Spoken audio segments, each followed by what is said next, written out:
It's a bit cliche to think of a politician shouting, "Do you know who I am?" at some airline stewardess.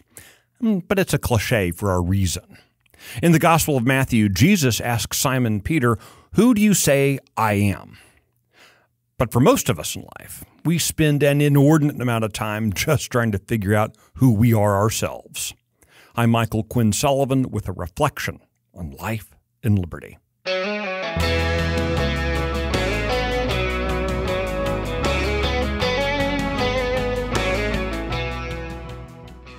Simon Peter, of course, correctly responded, "You are the Christ, the Son of the living God." To those self-important politicians, the correct answer is, "I don't know, but you work for me." But who are you? How do you describe yourself? As a spouse, a parent, a child, perhaps you talk about your vocation, hometown, or college. Maybe it's your faith or denomination. None of those things are necessarily wrong, and in fact, they're all probably correct. A few weeks ago, I asked folks if they would describe themselves as a grassroots activist. That isn't exactly what I was asking, of course. What I really wanted to know was how they see themselves in our republic. The answers didn't disappoint me. Some folks explained that they were citizens, first and foremost. Any sort of activism, grassroots or otherwise, was merely a product of that.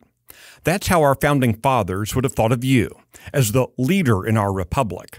Not the president, governor, mayor, or judge. Those folks work for you and your fellow citizens. To our founding fathers, you rest at the pinnacle of the civic hierarchy. Other folks answered the question in relationship to other citizens. They wrote about being keyboard warriors or distributors of data. One lady responded she didn't think of herself as much of an activist. After all, she wrote, she just helps out on phone banks. But I know for a fact she also stuffs envelopes for causes and candidates. She does some light block walking, and she helps out at her church's soup pantry. She just sees herself as someone who has the time and does what she can. For what it's worth, I happen to know she also spends time worrying that she isn't doing enough. She might be the most extreme example, but she and so many others like her perfectly fit my definition of what it means to be a grassroots activist and an engaged citizen. A grassroots activist in our republic is someone who sees a problem, takes ownership, and gets to work addressing it. Truth be told, most of them needed a kickstart at first. Someone had to ask them to get engaged, but then there was no stopping them. That is the essence of being an engaged person in a self-governing republic. These are the people who joined Nehemiah in rebuilding the walls.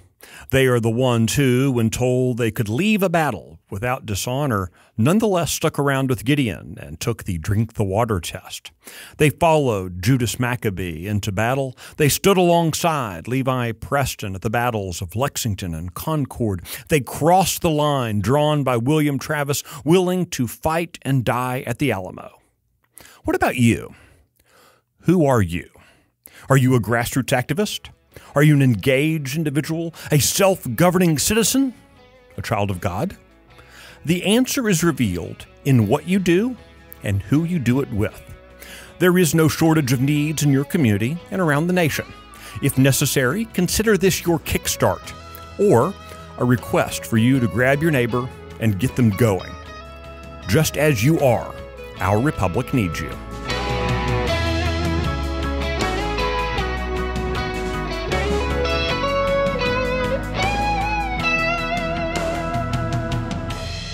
If you like today's Reflection podcast, be sure to subscribe, rate it, leave a review, and encourage your friends to listen. The Reflections podcast is presented by Texas Scorecard, and today's edition was produced by Luke Marshall in the 1836 studios.